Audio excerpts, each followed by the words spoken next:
Hallelujah.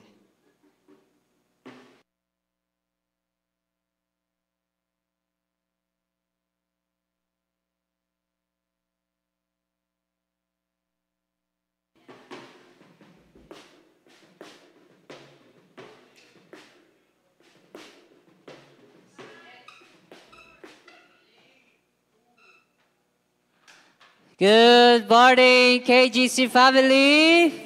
Morning! Mahina pa. Good morning, KGC family. Good morning, everyone, and welcome to our Sunday worship celebration as we welcome the first day of June with gladness and thanksgiving in our hearts. Amen. Hallelujah. Pakitapik ang inyong katabi. Sabihin mo, I am blessed because you're here.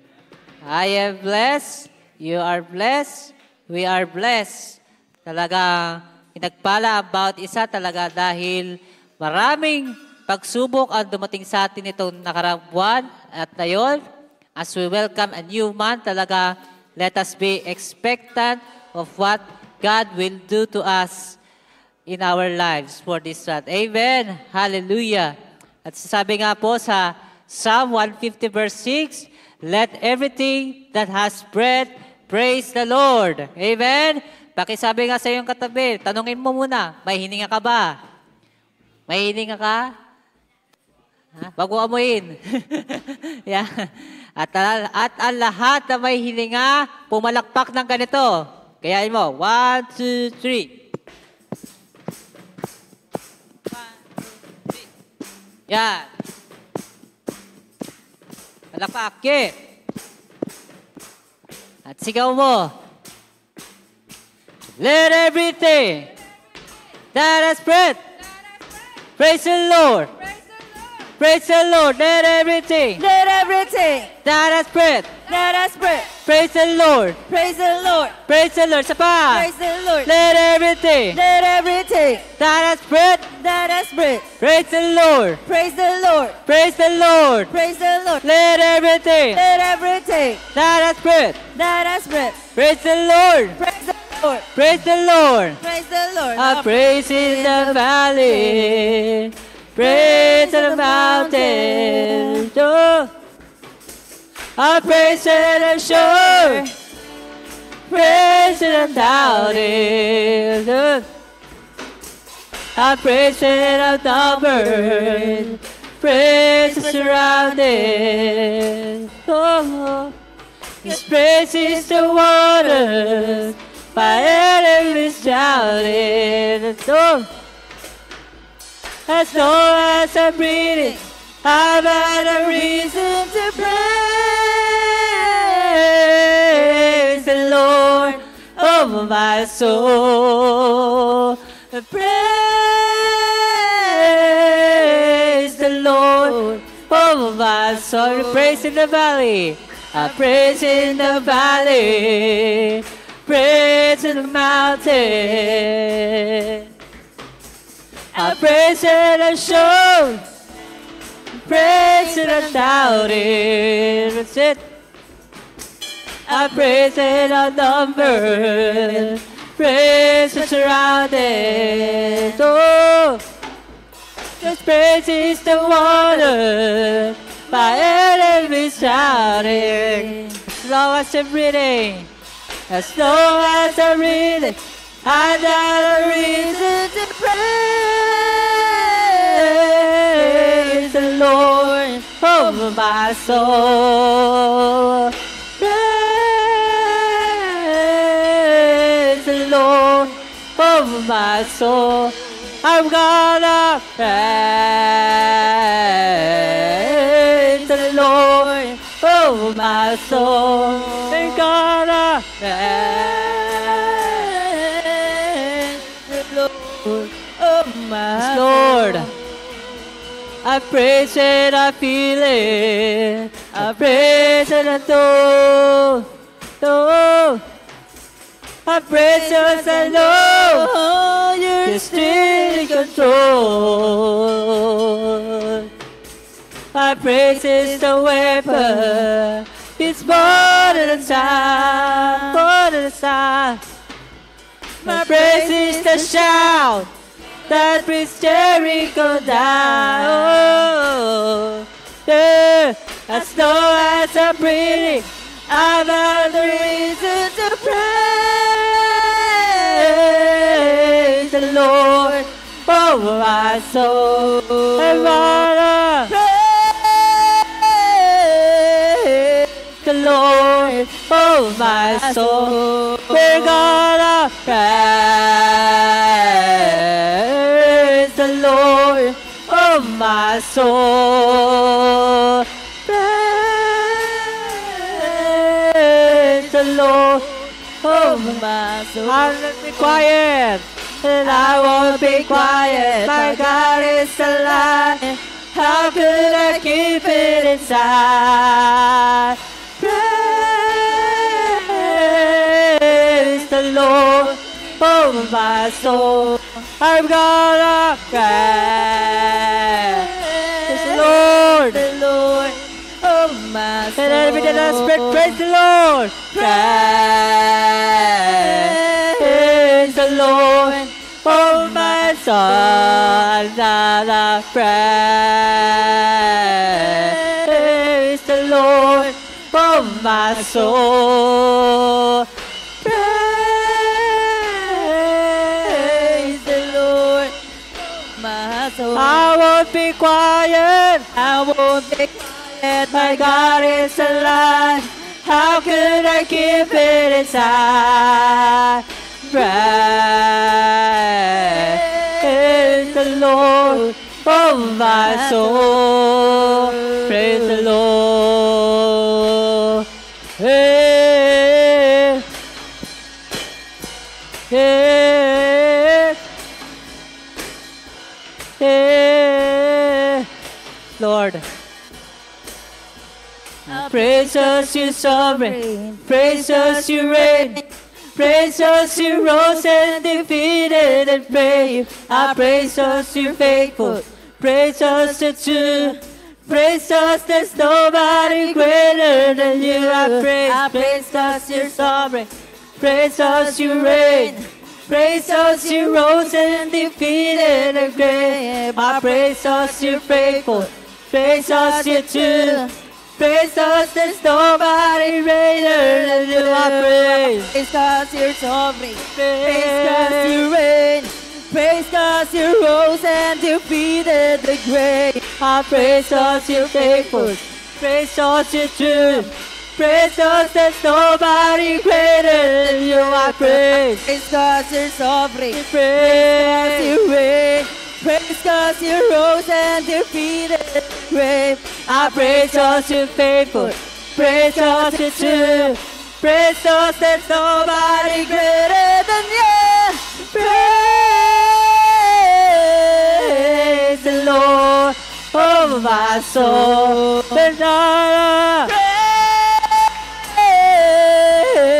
the Lord, oh my soul. Praise the Lord, oh my soul. Praise the Lord, oh my soul. I'm gonna praise the Lord, oh my soul. Praise the Lord, oh my soul. I won't be quiet. I won't be quiet. My God is alive. How could I keep? Oh, I won't be quiet. I won't be quiet. My God is alive. How could I keep it? Oh, I won't be quiet. I won't be quiet. My God is alive. How could I keep it inside? Praise the Lord, oh my soul. Yeah. Yeah. Yeah. We got about. Let us shout. Let everything Let everything that has breath that has Spirit. Praise the Lord. Praise the Lord. Praise the Lord. Let everything Let everything that has breath that has breath praise the Lord. praise the Lord. Praise the Lord. Hallelujah. Praise the Lord. Hallelujah. Thank you, Jesus. Amen. Praise the Lord. Talagang sabi nga dun sa kanta, I praise your sovereign. I praise because you're faithful. Amen po ba? Sovereign po ba ang Panginoon? Faithful po ba ang Panginoon? Amen. He is worthy to be praised right now. Amen. Hallelujah. At patuloy tayong lumapit sa Panginoon. At katulad po ni Mary na nagbuhos ng napaka-expensive na oil sa paa ng Diyos. At habang ginagawa na yun, talagang ino-honor niya ang Panginoon. At na-touch niya yung puso ng Panginoon. Diba? Sabi niya sa mga disciple niya, diba? Tagal niyo akong kasama, di niyo ginawa ito. Pero may isang Mary na magbuhat pa lang na pumasok siya dito. Ang sentro ng kanyang focus is si Jesus. I want to honor God. I want to express my worship to God. I want to say, Lord, thank you for everything. At kaya natin gawin yun. We choose to honor God. We choose to focus our eyes on God. We choose to really be at the feet of Jesus. Amen. Hallelujah. Thank you, Lord. Thank you, Lord, for your presence. Thank you, for Lord God.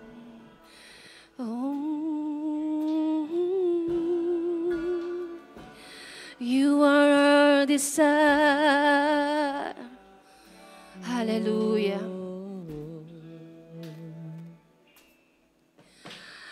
Jesus at the center of it all. Jesus at the center of it all.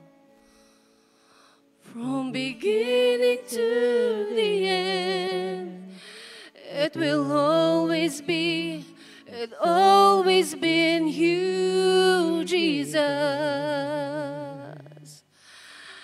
Jesus. Jesus at the center of it all. Jesus at the center of it all. From beginning to the end, it will always be, yes, Lord, it's always been you, Jesus. Jesus. Jesus at the center of yes, Lord, why we here, it's because of you. Jesus at the center of it all.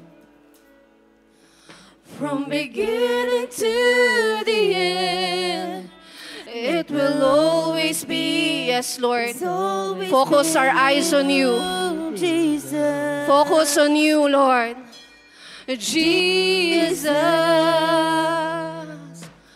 Jesus at the center of it all. Jesus at the center of it all. From this faith, Lord, to the end, it will always be, it's always been you, Jesus. Jesus, nothing else matters. Nothing in this world will do.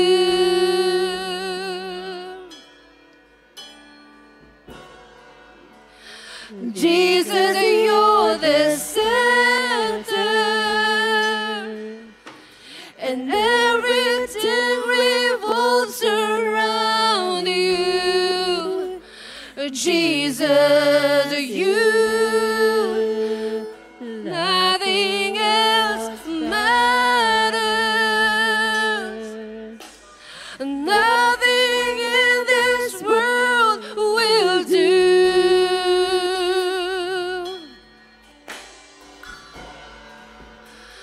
Jesus, you're the center, and everything revolves around you. Jesus, you at the center of it all. We acknowledge your presence dwelling in us right now. Hallelujah. Jesus, be the center of my life. Jesus, be the center of my life. From beginning to the end, it will always be, it's always been you, Jesus. Right before na ako ay nilikha, Panginoon. Jesus, be the center of my life. Right before lumabas ako sa sinapupunan ng aking ina. You are. From beginning to the end, it will always be, it's always been you, Jesus. Jesus. Jesus, be the center of my life. Jesus, be the center of. We acknowledge, Lord, that you'll always be the center of this life, Lord, that you have entrusted unto us. It will always be, it's always been you, Jesus. Jesus, nothing else matters. Nothing in this world will do.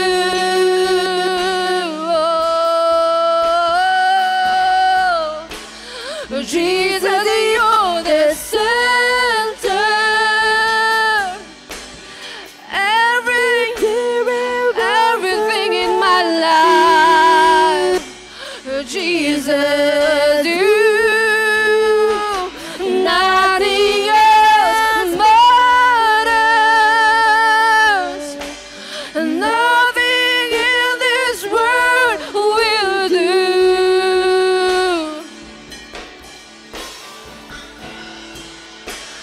Jesus, you're the center, and everything revolves around you. Jesus, you. Nothing else matters. Nothing in this world will do.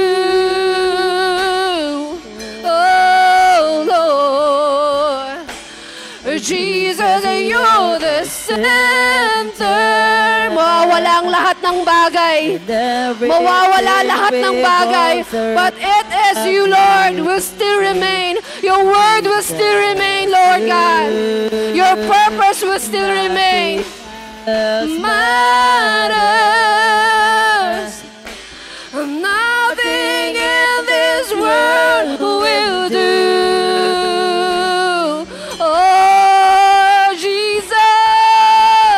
Jesus, you're the center. Everything revolves around you. Jesus, you. Nothing else matters. Nothing in this world will do. Only you can satisfy me. Only you can satisfy me. Jesus, you're the center, and everything revolves around Jesus, you. From my heart to the heavens, Jesus be the center. It's all about you. Yes, it's all about. We acknowledge, Lord, that everything in us, everything that you have given and entrusted unto us, everything that you will give us in the future, it's all about you. Yes, it's all about you. From my heart to the heavens, Jesus be the center. It's all about you. Yes, it's all about you. From my heart to the heaven. Jesus, it's all about you. Yeah, it's all about you. Oh Lord, Be the same. it's all about you. Yes, it's all about you. From my heart to the heavens, Jesus be the center. It's all about you.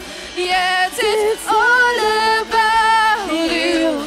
From my heart To the heavens, Jesus be the center. it's all about you. Yes, it's all about you.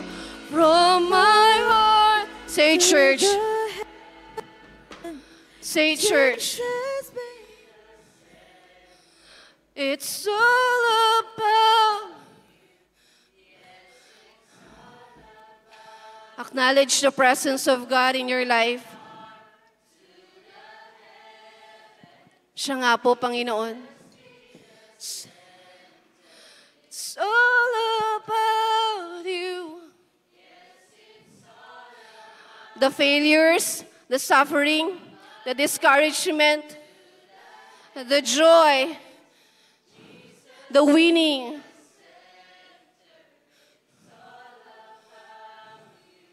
Lord God, it revolves around you, Lord. Jesus be the center. All about you. Yes, it's all about you. From my heart to the heavens, Jesus be the center. It's all about. Thank you, Lord. Yes, it's all about. From my heart to the heavens, Jesus be the center. It's all about you. Yes, it's all about you. Hallelujah. Katulad ni Mary, meron siyang dinala sa presence ni Lord. Kapatid, anong gusto mong dalhin sa presence ni Lord ngayon? Like Mary, he brings something expensive in his life. Tinatago-tago niya to kasi alam niya expensive to, Lord. A jar of oil that pag binili to sa market, it will really cost a lot of money. But she chose to offer it to God. She chose to offer it to God. Binuhos sa paa ng Panginoong Hesus. And habang binubuhos niya yun, kapatid, I believe na sinasabi niya kay Lord, Lord, binubuhos ko tong oil na to, mahalaga to, Lord, sa akin. It's really expensive in my life. It's really important in my life. But I will pour out into your feet, saying that you are more important in my life. You are more important in my life. Your presence, your word. Hallelujah. Pwede ba natin tong sabihin sa Panginoon? What is it na sobrang mahalaga sa'yo? And you want and you want to offer it to God. Jesus is sovereign. Jesus is faithful. Jesus is a promise keeper. Jesus is a healer. Jesus is everything. Hallelujah. All about you. Yes, it's all about you. From my heart to the heavens, Jesus be the center. It's all about you. Yes, it's all about you. From my heart to the heavens, Jesus be the center. It's all about you. Yes, it's all about you. From my heart to you are worthy. You are worthy to receive, Lord. All about you. Yes, it's all About you. From my heart to the heavens, Jesus be the center. It's all about you. Yes, it's all about you. From my heart to the heavens, Jesus be the center. It's all about you. Yes,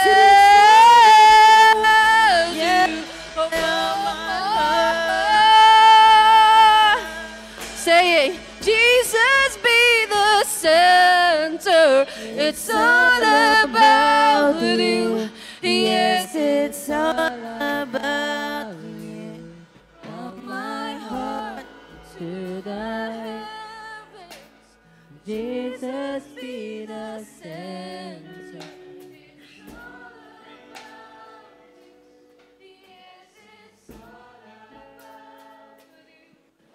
Of my heart to the heavens, Jesus be the center. It's all about you. Yes, it's all about you. Of my heart to the Heaven. Jesus. Oh, hallelujah.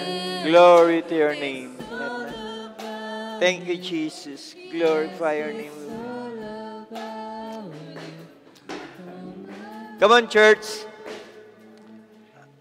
Patuloy po tayo sa diwa ng pagsamba. Hallelujah. Thank you, Jesus. Glory to your name, O God. Thank you, Jesus. Glorify your name, Lord God. Yes, Lord, be the center of our worship, Lord God. Be the center of everything in us, Lord. Be the center of it all, Lord God. Hallelujah, hallelujah. Thank you, Jesus.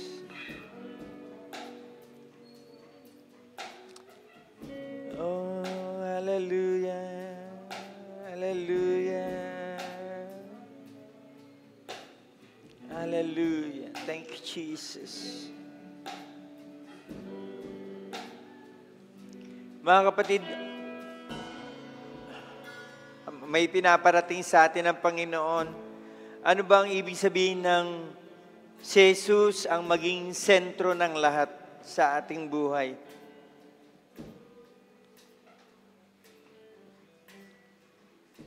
Center of it all, sabi nga doon sa kanta, minsan binabalikan tayo ng mga salitang ito, tinatanong tayo ng Panginoon, ano bang ibig sabihin sa atin ng pagsamba? What is the meaning of the center of it all? Sabi nga po dun sa isang talata, it means to be the most important or prominent things in a particular situation, about our environment, our lives, our spiritual lives, our physical lives. It implies being the focal point of our attention. the one around whom or which everything else revolves. At yun yung nais iparating sa atin ng Espiritu ng Diyos na sa araw na ito, sa oras na ito, maintindihan natin. From time to time, ibalik tayo ni Lord. Saan nakasentro ang iyong pagsamba? Saan nakasentro ang iyong buhay? Hallelujah. Sige po, dinadala tayo ng Panginoon na yung word ng Lord sa akin. Let's have a word, let's have a worship, word and worship. Sige po, worship team, pwede muna kayo makaupo saglit. Okay? Church,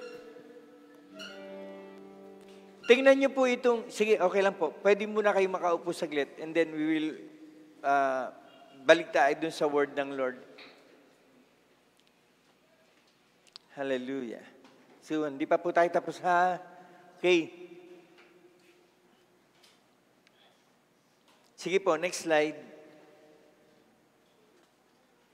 What is the meaning of the center of it all? Sa mga nakakakilala sa akin at sa mga hindi pa, pero lahat naman kayo halos kilala nyo na ako. Okay? Ito po yung dati kong trabaho. Okay. Seaman ako dati. Naghahanap ako ng mapa kagabi na makikita ko na, kaya lang walang available eh. May binabayaran po yan eh. Okay?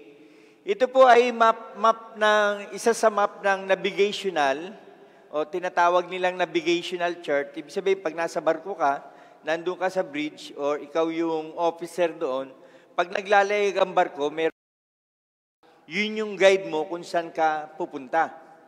Okay, napaka-importante nito. Lalong-lalo na kung ikaw ay malapit na sa port o doon sa puerto. Okay? Ito po ay, ito yung nakuha kong mapa. Okay, Galveston, yan po ay sa Texas. Nakabiyahe na ako dyan, nakapunta ako dyan. Tingnan nyo, merong direction papunta sa loob. Kahit meron ng piloto, ang ibig po sabihin ng piloto, kahit merong kapitan ng barko, pag malapit ka sa isang puerto, may papasok na, may papanik na pilot kung tawagin. Kahit meron ng kapitan, siya yung mag-guide papasok dun sa loob ng puerto. Bakit? Kasi familiar sa kanya yung lugar. Pero kahit familiar sa kanya ang lugar, meron pa rin siyang tinitingnan map. Okay? This map is very important. Alam niyo bakit? Konting pagkakamali mo dyan, either bumangga ka or makabangga ka ng ibang barko. Marami na ako pong na-experience na pagkakataon sa buhay ko kasi po ako ay matagal ako nag-AB, 10, 12 years. Hindi, 14 years akong AB. Ang ibig po sabihin ng AB ay able-bodied seaman. Dalawa ang trabaho ko. Sa deck tsaka sa bridge. Pag nasa bridge po kami, ako po ay driver. Okay? Ako po ay nag-drive ng barko. So, marami na po ako na-encounter. Ilang beses na po kaming muntik mabangga. Okay? Sa maraming pagkakataon, lalong-lalo na kapag ang lugar sa US, maraming ilog. Yun, ito to ilog. Ibig sabihin, maraming pasukin na napakalakas ng current. Okay? Kahit anong ganda ng barko mo, kahit anong tibay ng barko mo, kapag hindi marunong ang piloto, kapag hindi alerto rin ang driver, dalawa lang ang pwede mangyari sa inyo. Malayo kayo dun sa sentro. Kapag nawala ka dun sa center, tingnan nyo po, kunyari galing kayo dito. Ayan, may linya dyan, may boya, may mga guide, may mga boya, ilaw po yan. Ginaguide ka na maayos papasok dun. Pag malapit na sa puerto, minu-minuto ha. 5 minutes, 10 minutes, check yan ang position. Nasaan ka ba? Nasa gitna ka ba? Pag nasa open ocean, every hour, tuwing isang oras, chine-check yung position ng barko kung nasa linya ka. Yan, nasa linya ka. Naka-experience na rin po ako meron akong third officer, very confident siya sa tagal niya ng officer sa bridge, very confident siya sa takbo ng barko. Alam niyo po, sa ibabaw ng dagat, walang perfect barko. Bakit? Kasi mayroong tinatawag na current, kuryente. Pag sinabing current, kunyari papunta ka rito, yung current galing dito, yung barko mo, dito pupunta. Kahit may driver yan. Hindi yan katulad ng jeep o kotse na kapag tumatakbo yan, basta alerto ka lang, sa kalsada, okay yun. Pero sa barko, hindi. Ika-counter mo palagi yun. Kung dito ang current, yung ship mo, naglalayag dyan, itutulakan yun, so pwede ka madisgrasya. Kahit malalaking barko, shell companies na disgrasya sa Alaska, nabangga sa boya, lumubog, sumabog ang langis. So, very disastrous po. Ang laking kayamanan ang nawawala. Lalong-lalo na sa dagat. Kasi pag lumubog ang barko, sumabog yung langis nun, pollution ang labas nun. Kaya yun pumatay ng milyong isda. Hindi lang isda, corals, lahat ng nasa environment niya, papatayin ng langis na yun. At ang masaklap, hindi po yun nalilinis ng isang araw. Minsan, inaabot yun ng taon bago malinis. Okay? So, gaano kahalaga yung nasa sentro ka? Napakahalaga. Every time yan, merong kapitan, may third mate, may second mate, every time yan, chinecheck yan. Dapat nandun ka sa center. Gaano kahalaga to? Gaano kahalaga yung worship natin? Jesus be the center of it all. Lord, ikaw yung maging sentro ng buhay ko. Minsan, sa buhay natin, confident tayo, ay, nandiyan naman si Lord eh. Iingatan naman ako ni Lord. Hindi mo alam, ang daming kuryenteng tumataboy sa'yo. Ang daming kuryenteng nagtutulak sa atin para mawala ka dun sa sentro. Eh, Christian naman ako. Nagtatides naman ako. Nagsisimba naman ako. Yes, ang tanong sa atin ni Lord ngayon, are you in the center of God's will? Nandun ka ba sa sentro ng kalooban ng Diyos? Okay? Tingnan niyo po itong verse na to. Punta po tayo saglit sa Lucas chapter 10. Okay? Luke 10, verse 38. Bukas po kayo ng Bible nyo. Okay. Bukas kayo ng mapa ninyo. Okay? Hallelujah.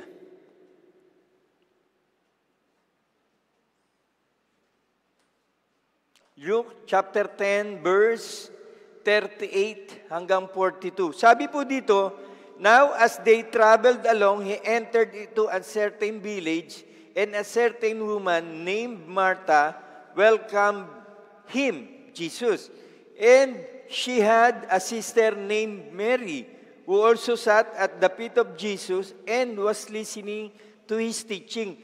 But Martha was distracted with much preparation, so she approached and said, Lord, is it not a concern to you that my sister has left me alone to make preparations? Then tell her that she should help me. Kung NIV ang binabasa ninyo, tingnan nyo po yung word na nakalagay. Hindi ko alam kung meron sa ibang translation. Tingnan nyo po, yan po ay meron tinatawag na, what do you call this? Tandang pananong, ano sa English? Exclamation point. Ibig sabihin, tinaasa niya ng, di ba tandang padamdam? Tandang padamdam, exclamation point. Ibig sabihin, tinaasa niya ng boses si Jesus. Sabi niya, Lord, sabihin mo naman kay Martha, kay Mary, nahihirapan na ako dito. Baka pwede naman tulungan niya ako. Hindi niya pinakaisapan si Jesus, tinaasa niya ng boses si Jesus. Galit siya eh. Ha? Grabe, si Jesus tinaasa ng boses. Alam niyo, minsan sa pastoral ministry, ako bilang pastor, pag may nababasa kang passage tungkol kay Jesus, minsan naaalala ko ganito. Pag mayroon nagsusungit sa akin, pag may nagtataray sa akin, out of nowhere ba, natataasan ako ng boses, nangiti lang ako. Sabi niya, Pastor, hindi ka nagalit. Eh si Jesus nga, tinaasan ng boses, ako pa. Hindi naman ako si Jesus. Kung kaya niyang gawin yung kay Jesus, bakit hindi sa akin? Kaya lang, ikaw, gaano mo iniingatan yung sarili mo para mag-retaliate? Eh, ang tendency ng tao, pag may galit sa'yo, galit ka rin eh. Hello? Hello? Pag bad trip sila, bad trip ka rin? Ha? Parang gusto niyo mag-amen. Ha? Minsan nga, yung anak, pag galit yung nanay, gusto niya, galit niya rin siya eh. Gusto niya labanan yung nanay niya eh. Parang may anak na gusto mag-amen. Ha? Hallelujah. Sabi niya, then tell her that she should help me. But the Lord answered and said to her, Martha, Martha, you are anxious and troubled about many things, but few things are necessary, or only one thing. For Mary has chosen the better part, which will not be taken away from her. Tayo muna, anong kinalaman nito sa worship natin? Anong sabi kanina? Anong ibig sabihin ng center of it all? The one around whom or which everything else revolves. Dapat, sa buhay natin, hindi si Jesus ang umiikot sa buhay natin. Dapat si Jesus yung nasa sentro, tayo yung gumagalaw doon. Minsan pinapaikot natin si Lord sa gusto natin. Lord, diyan ka lang muna. Huwag mo muna akong galawin. Naglalaro pa ako eh. Nag-aaral pa ako eh. Nagtatrabaho pa ako eh. Paano mo masasabing nag-worship? Saan ka ba naman makakita na nag-worship? Nagpe-Facebook, nagbo-browse ng internet, nagme-messenger. Anong worship ba yun? Anong ginagawa natin sa church?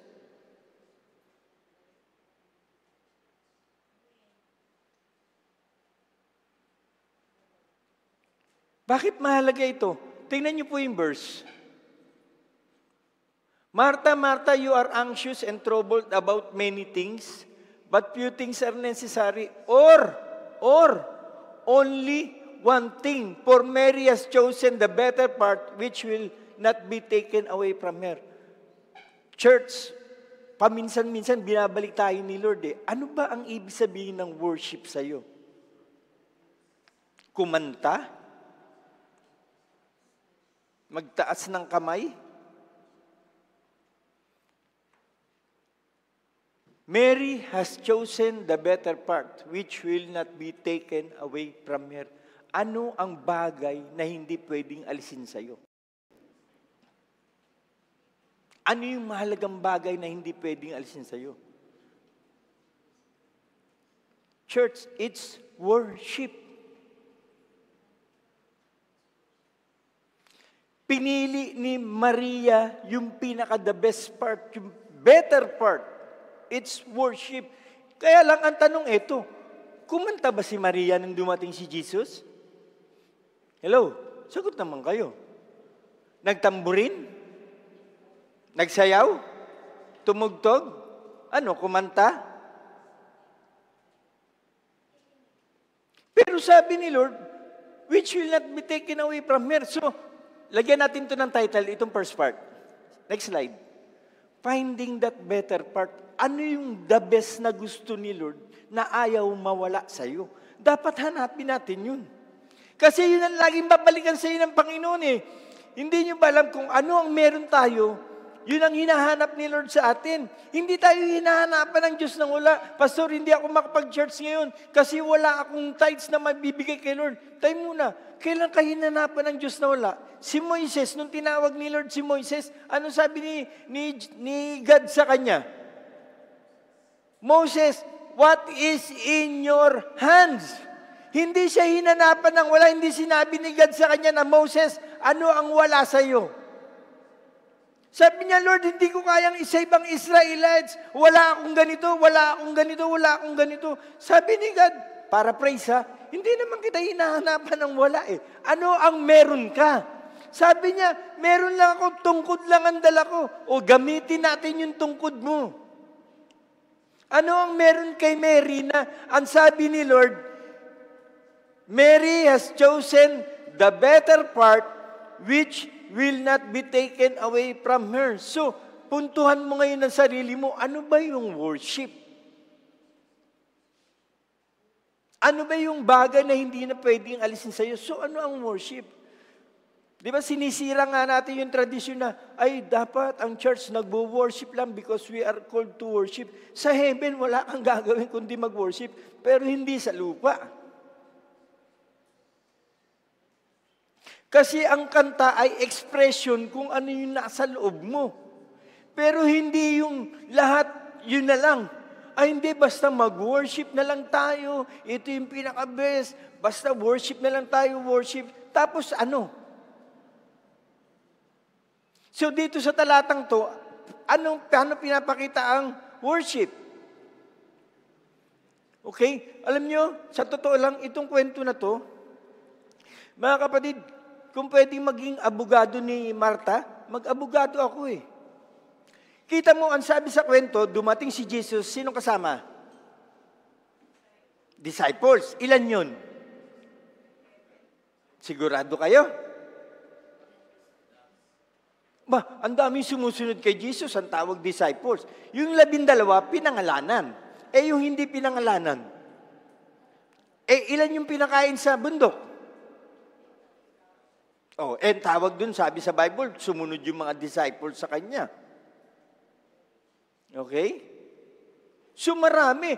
Siyempre si Martha, dahil meron kang bisita, mga kapatid, ang Hebrew tradition, kapag ikaw ay bisita at kinikilala ka ng host, nung mayroong bahay, handaan ka niyan. Parang Pilipino yan. Kahit, may bisita tayo, kahit walang pera yan, mangungutang yan. Hello? Ha? Hindi magpapakain ng, nakakaya naman, sardinas lang yung ulam na. Hindi magpapakain ng sardinas yan. Hello? Mangungutang yan. Para bang amen, di ba? Ha? Tradition, napaka-hospitable ng Pilipino eh. Hahandaan ka niya ng the best. So si Martha, pwede magiging maligalig. Martha, why are you anxious and very troubled? Sabi ni Jesus. So hindi mapakala si Martha. Kasi may dahilan eh. May bisita ako. Alam nga namang may bisita. Sige, upo tayo. Tapos magtitigan na lang tayo. Huwag kayong kakain, ha? Okay. Ano yan? Hebrew tradition. Ano ang isa sa Hebrew tradition na ginagawa sa bisita? Ano ang unang tradisyon na ginagawa ng isang typical na Hudyo sa bisita? Yun. Hinuhugasan yung paa. Kultura nila yun. Pag bisita ka, kasi sa kanila walang rubber shoes nung araw. Naglalakad ka, so ang unang gagawin ng host, papaharapin sa iyo yung, kung may katulong sila, kung wala silang katulong, siya mismo maghugas ng paa mo, hugasan ka ng paa niyan. Tapos ooperan ka ng pagkain niyan. It's their tradition. Culture nila yun. Matinding kultura. Kaya ang paa sa Bible, ay, hindi maliit na bagay yan. Tingnan niyo ito. Finding that better part. What is the better part? Na meron siya. She had a sister named Mary who was sitting at the Lord's feet and was listening to His word. Okay? Next slide. At His feet, listening to His word. So what is worship? Ang pagsamba, yung makita ka ng Diyos lagi sa paanan niya. Okay? Huwag mo sabihin, nag-worship naman ako nung Sunday. Ha? Yung isang oras, tapos nababagot ka na kagad, sabihin mo, nag-worship ka. Araw-araw kang hinahanap ni Lord sa paanan niya. Hello? At His feet. Okay, mga kapatid. Ano lang to ha, naisip ko lang bigla Mga matatagal naman kayong Christian dito yung iba konti. Okay. Anong dalawa. Anong dalawang best na kwento tungkol sa paa sa Bible na may alam kayo? Best na kwento tungkol sa paa. Sa ganyan, at His feet. Tama ba yung tanong ko? Binuhusan ng pabango. Yes, parehas tayo. Yun ang sagot ko. Isa pa. Ha? Yun. Magkasabay yun. Isa lang yun. Isang kwento. Binuhusan ng pabango, tapos pinunasan ng kanyang buhok. Okay, isa pa. Hinugasan yung paa ng mga alagad. Okay, that's good. Dito. Pinako yung paa ni Jesus. Good. Okay, tatlo, isa pa. Old Testament. Meron kayong alam sa Old Testament? Wala. Okay. Kilala niyo si Boaz? Alam niyo yung book ng Ruth? The Kinsman Redeemer? Okay. Yeah, that one. And the other one. Nung gabi na, sabi ni Naomi kay Ruth, sabi niya, huwag kang titigil. Hindi titigil yan si Boaz. Hahanapin ka niyan. Because siya na lang yung nag-iisang kinsman redeemer. Ang ibig sabihin ng kinsman redeemer, lubog na lubog ka na sa utang, wala nang tutulong sa'yo kundi siya. At nung gabing magising si Boaz, nasan si Ruth? Natutulog sa paanan ni Boaz. At nung magising siya, sabi niya, oh, itong babaeng to, tawag dito, matindi ang tadhana nito. Pinakasalan niya si Ruth. Si Ruth, sino si Ruth? Siya po yung, lolo ni Haring David. So, ancestor, yeah, lolo. Okay, mga kapatid, yung expression ng worship, yung kanta is good. Uy, wala po akong sinasabing masamang, hindi ko sinasabing masamang kumanta, ha? Pero huwag sabihin, pag kumakanta ka, nag-worship ka na. Hindi po. Ikaw ba lagi natatagpuan ni Lord sa paa niya? What is the meaning? Another meaning ng pit. It means submission. Si Maria, biro mo, binasag yung mamahaling perfume. Sabi ng mga Bible scholar, yung lalagyan pa lang yung alabaster jar pa lang napakamahal na Yung pabango pa kaya? Bihira ang alabaster jar kasi hindi yun, tawag nila? Hindi yun original sa kanila. Mamahaling lalagyan yun. Yung pabango pa, tapos binasag sa paa ni Jesus, tapos pinunasan niya ng buhok. So anong sinisimbolize nun? It's about humility. It's about submission. Kung tunay kang worshiper, dapat marunong ka magpasakop sa Panginoon. Paano mo nasasabi nag-worship ka? Pag may sinabi si Lord sa'yo, ayaw mo. Ha? Sa church na nga lang, tingnan mo yung kultura ng yung nagiging kultura ng mga tao. Hindi sa church natin, ha? Pero pwede tayong kasama tayo ron. Tingnan mo, nagpipreach yung pastor, nagse-cellphone lang. Tapos sasabihan ka pa, nakikinig naman ako Ha?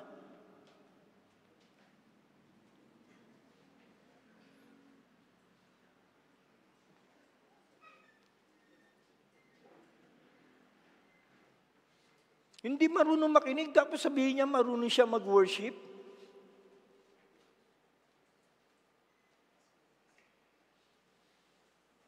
Merong dahilan para maging abala si Marta. Merong dahilan para maging abala si Marta. May bisita Tama? May papakainin Tama? Wala naman sinabing may katulong sila. Hindi rin naman sinabing mayaman si Marta at Maria.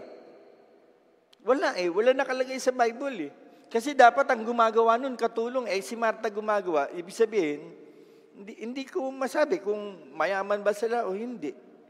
Pero ano sabi ni Lord? Marta, bakit masyado kang... Ate, pakibalik nga yung verse. Marta, Marta, you are anxious and troubled about many things, but few things are necessary. Or only one thing. Mga kapatid, hinahanapan tayo ni Lord ng one thing na yun. Dati yung sweet kay ni Lord, yung intimacy ba, hinahanap sa'yo ni Lord yung intimacy na kinakanta mo siya na, I wanna sit at your feet. Drink from the cup in your hands. Di ba? Nagiging busy tayo, and yet, sinasabi natin, worshiper tayo.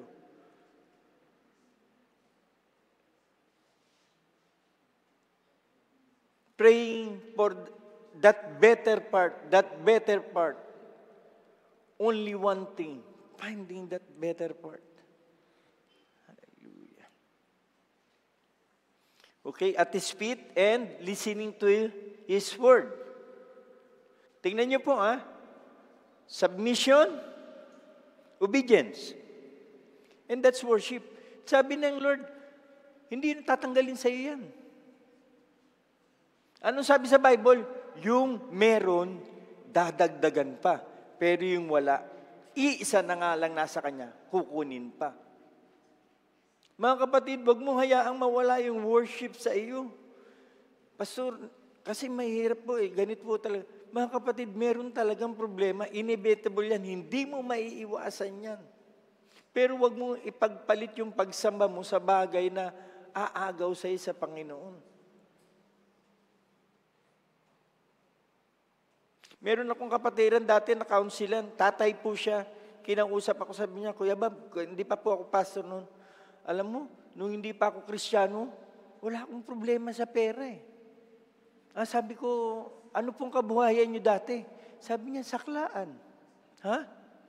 Oo, sabi niya, dun sa lugar namin, taga Nueva Ecija po siya. Sa lugar namin, halos dun sa lugar namin, kahit walang patay, may sakla, dun kami nabubuhay. Ang anak ko, pupunta lang sa akin sa saklaan pa. Tay, kakain kami. O, bigay lang pera. Dun umiikot ang mundo niya. Sabi niya, wala akong problema sa pera. Pero bakit ganun? Nung naging Kristiyano ako, ang problema ko, pera na. Bata pa ako nun, hindi ko masagot eh. Pero may nasabi lang akong konti.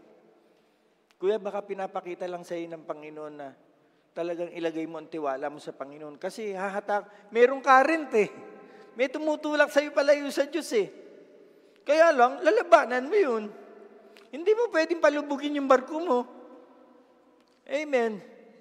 Hallelujah. Sabi ng mga scholars, nung nasa arko si Noah, nung nasa arko si Noah, hindi raw assurance yung stable sila sa loob ng barko. Hindi po, 40 days na umuulan mga bagyo. So may alon yun. Tama? Hindi lang naman ulan ng pinanggagalingan ng tubig. Ang sabi, bumulwak sa ilalim ng lupa. So ang lakas ng galaw nun. Gumagalaw yun. Baka pwedeng, siguro kung hindi sanay sa barko o sa alon, suka yun. Tama? Pero ang ganda nung sabi nung isang pastor na nag-preach nung kay Noah, sabi niya, matumba ka na, bumaligtad ka na, pero huwag kang umalis sa barko. Matumba ka na, bumaligtad ka na, huwag kang lalabas ng barko. Kasi pag lumabas ka ng barko, hindi baligtad ang aabutin mo, patay ka. Walang sasagip sa'yo kahit sino.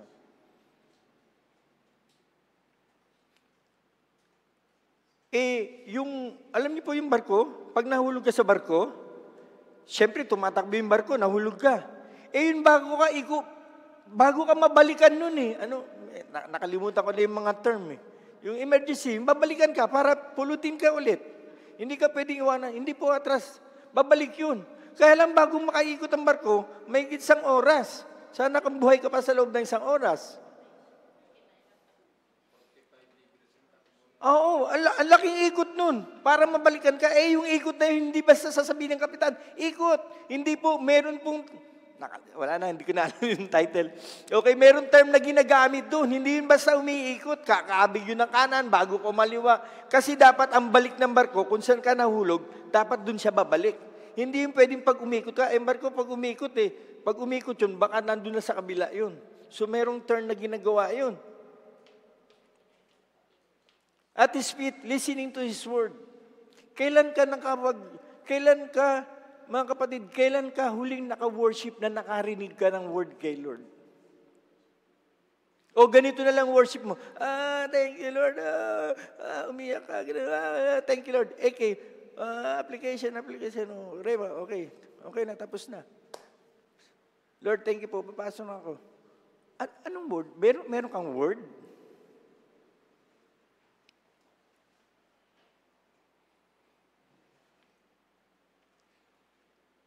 Pangalawang phase, meron kang word, meron kang obedience dun sa word. Kaya nga may application eh. So, kaya meron kang rema, meron kang reflection, binubulay-bulay mo yung rema na bigay sa ng Lord. Minsan nilalagyan mo ng motivation, minsan nandun na yung motivation, and then after nun, application. Paano ko ma-apply yung word ni Lord sa akin ngayon, this day, sa sitwasyon ko? So that's why, itong dalawang to, ito ay napakahalagang components ng worship. Mga kapatid, gawin mo yan, tapos dumating ka rito na linggo, tumaas ka ng kamay, tingnan mo, parang nasa langit ka. Amen. Ang nangyayari minsan, mga kapatid, walang excuse dito ha, tayong lahat ito ha, in general po to ha, hindi ko kayo, hindi ko kayo sinisermonan ha, okay. Ini-encourage ko po kayo, okay. Ang nangyayari kasi sa mga Christian, ang simbahan ginagawang hospital. Yes, part yun ng ministry ng church. Pero wag mo namang gawing Lunes hanggang Sabado, gusto mo binubugbog ka, tapos linggo magpapabuhay ka. Tapos pag nabuhay ka ng linggo, yes, thank you Lord. Tapos paglabas mo, Lunes na naman, Sabado na naman, uulitin mo naman nangyari. Hello? Paano? Lunes pa lang, pagising mo, cellphone na, maglalaro ka na lang. Kahit nga sa church, pag nandito sa church, naglalaro ka lang din. The church is a place of worship. Sana naman, bigyan nyo naman yung time ng worship. Hindi naman 2 oras yung worship lang. Ha?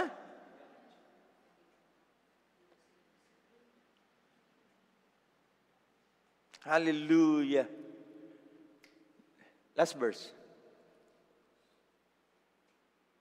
Last verse nitong part 1 ha. Then, Mary took about a pint of pure nard, an expensive perfume. Mamahalin pa bango. She poured it on Jesus' feet and wiped his feet with her hair. And the house was filled with the fragrance of the perfume. Grabe. Alam nyo, nung pinag-aaralan ko to, ang galing ni Lord sa pag nagme-meditate ako ng yung sinusuplayan niya ako ng word. Nung binabasa ko tong verse na to, nung pinag-aaralan ko siya, nagno-note ako, alam niyo po, siyempre, pahinga, tapos may ginagawa, ganyan.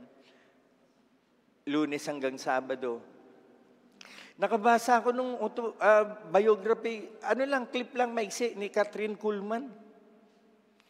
Nung mabasa ko yun, tinayuan ako ng balahibo kasi nandun yung verse. Alam niyo, si Catherine Kuhlman, one of God's general, grabe yung ministry niya, yung life niya, yung power ng Holy Spirit sa buhay niya. Grabe talaga yung miracles na nangyari sa ministry niya. Alam niyo po nangyari nung mamatay siya? Nung mamatay siya, sabi niya dun sa nurse, "Nurse, pwede bang makiusap?" Sabi niya, "Ano po yun?" Kasi mamamatay na ako mamayang hapon, 1:32. Sinabi niya yung oras. Baka pwede makahingi ako kahit isang rose, kahit isang flower lang. Na, siyempre, nakakatakot yung salita. Mamamatay na ako mamaya, grabe. No? Sabi niya, mamamatay na ako makahingi lang ako sa flower.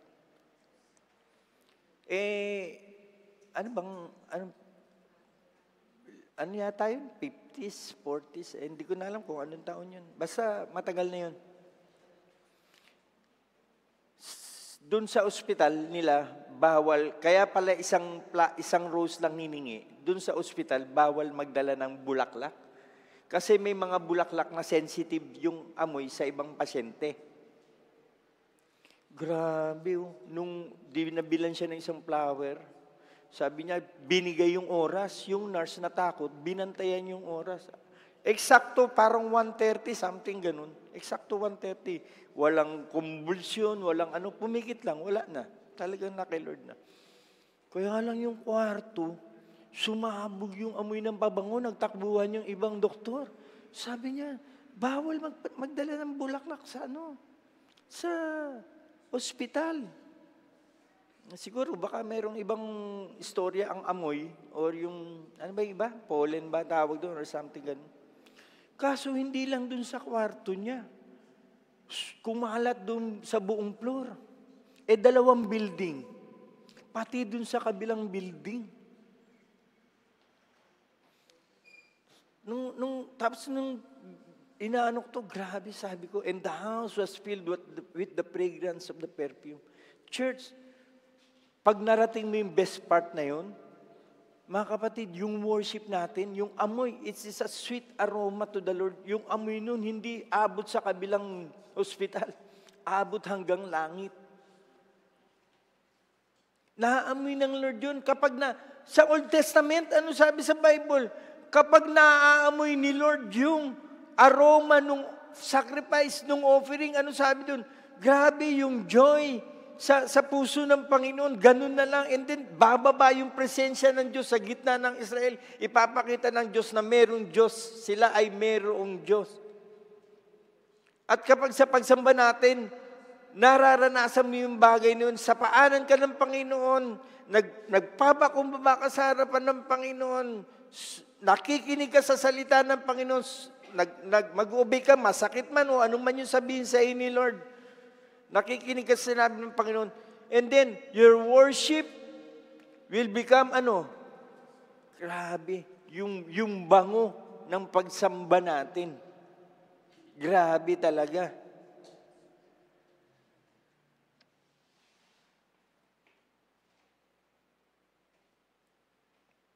Kaya church, mga kapatid, finding that better part.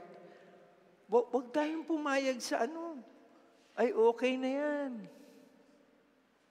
Okay na yan. As a pastor, yung worship team, yung mga lumaking worship team sa akin, mga nakakilala sa akin, ay, magpa-practice na po kami. Ha? Bakit kayo magpa-practice? Huwag kayong mag-practice. Mag-worship kayo. Huwag niyong ihanda yung sarili niyo na mag-practice. Ihanda niyo yung sarili na sumamba kayo.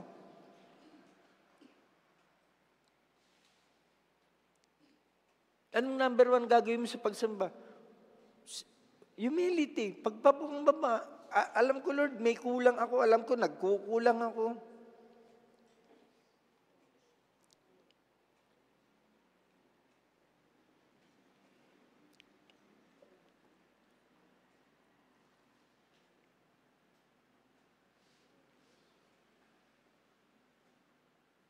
Hallelujah.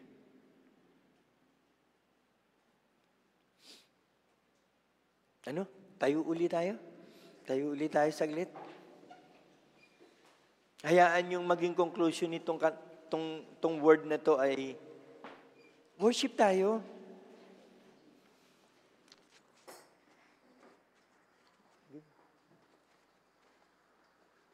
Bago ka pumunta doon second part, yung pinakadulo, yung bridge na naman.